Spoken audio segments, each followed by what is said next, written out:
the most important artist of this generation. Over 21 Grammys, 6 consecutive #1 albums. One of the most impactful voices to ever grab a microphone. Mm-hmm. One of the most talented producers to ever produce music, fashion, art.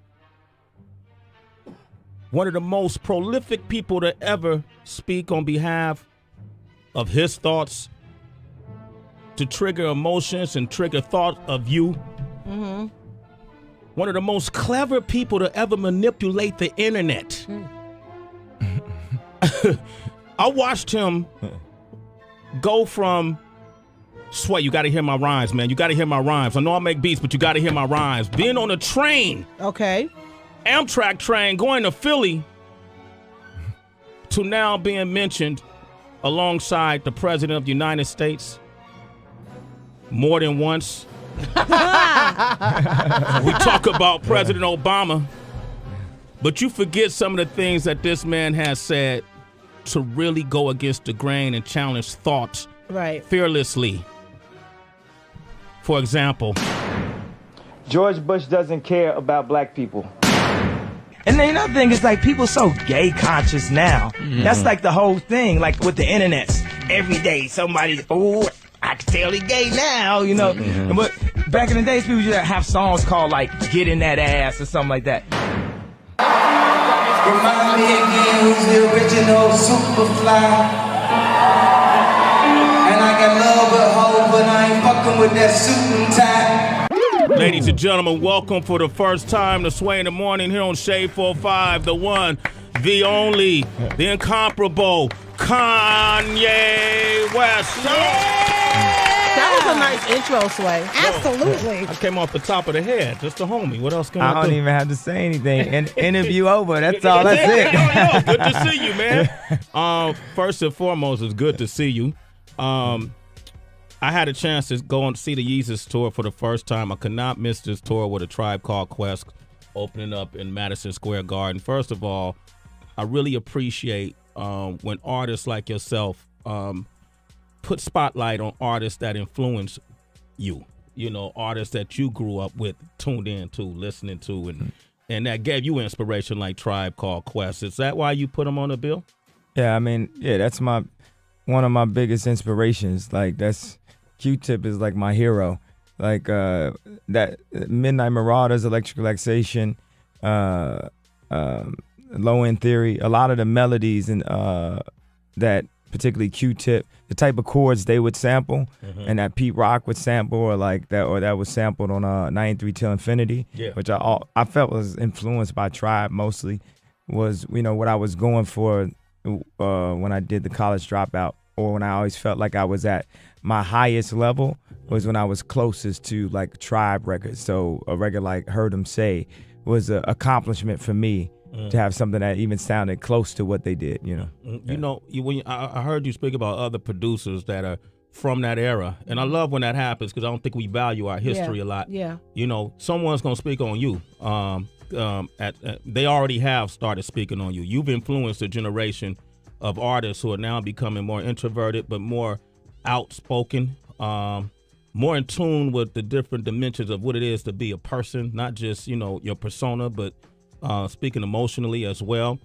I heard you speak on Diamond D before, another classic producer.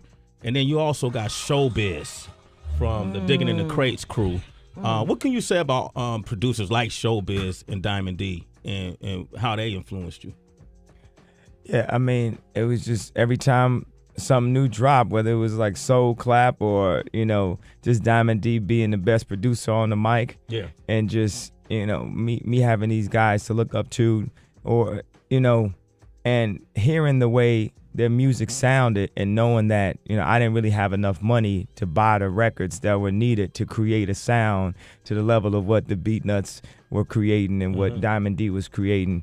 And, you know, you go through that a lot of times in your life where exactly what you want to make, you might not have the exact resources for it at that time. So that's where No ID was the one dude that I knew that had all those drums in his basement. Yeah. Now Eric Smith is one of the guys that I know that has what I need in order to keep creating what I need to make Donda the best way I could say it is the post-internet Disney, but it's more like Willy Wonka. More like whatever idea I have, I want to bring it into fruition. And it's not, Willy Wonka didn't stop making chocolate because he was making other things. People, even people want to marginalize me from the top all the way to the bottom. It could be, or who's to say who's at the top or the bottom, you know what I'm saying? But it's people who just want to hear the music that are like, don't work on nothing else because we love your music so much, so don't do that.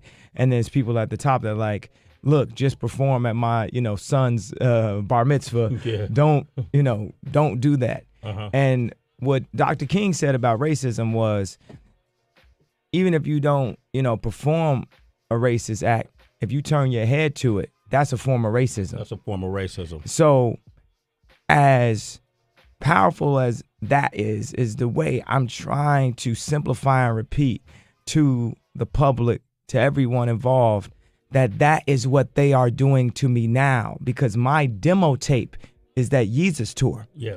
So if you take that Yeezus tour and you meet with Disney, or you meet with Zuckerberg, or you meet with Eric Smith, don't tell me I haven't written out the right plan for it. It's 20,000 people 4 nights in a row looking at pure creativity. So if I say I got a film idea, the Yeezus tour is more of a film or Broadway or a play idea than it is a concert idea. Yeah. Watch the Throne was a rap concert idea. I like working with Jay because I can particularly get into the zone, a high level rap. And we brought that Neo Run DMC, niggas in leather, Lux, chains and everything to the highest level. And now you see the NFL uses that same thing, bringing Tom Brady up on a cube. Yeah. Right. But would the NFL invest in Donda to just come up with the ideas in the first place? Like before there was even a Willow or the concept of it. Basically, it's like if y'all ever saw Semi-Pro and how like Will Ferrell was like trying to start a new league. Yeah. Donda is like the NBA of creativity. There wasn't Willow, there's no idea. Willow is the guy who used to work for Donda that now designs Jay's tours, Rihanna's tours, and Justin's tours. But he's still one of my best friends and one of my biggest inspirations, and also found a lot of the guys that work at Donda currently, like Matt Williams, who created Ben Trill, and also had discovered Lady Gaga and put Gaga with Nick Knight and everything. So right now, y'all watching almost a comedy of life right now.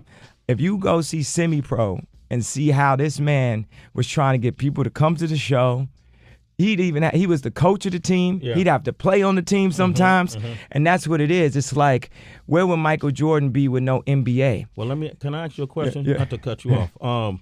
That sounds familiar.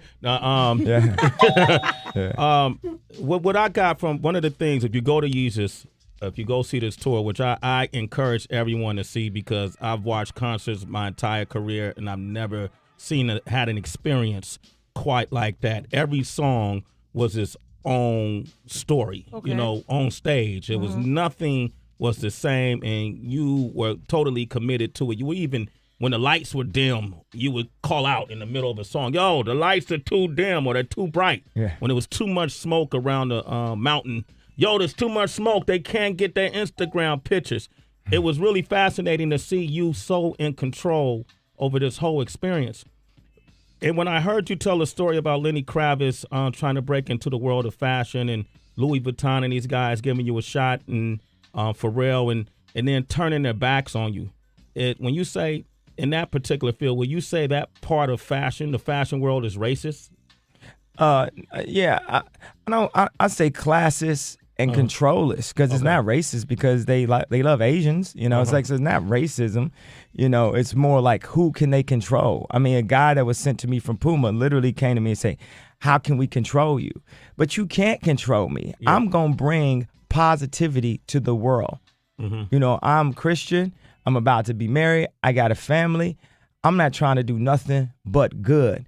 But I'm going to rattle that cage until you let me do it. Like, I was interviewing with Charlamagne, and he kept on coming with these old slave concepts of like, how you going to work with the corporation, but you going to diss the corporation. I'm saying, I'm just turning, I want to be recognized. You don't think like half of Drake's songs was coming at me to the point where I had to show up on that stage with him? And he's like, okay, now you see me.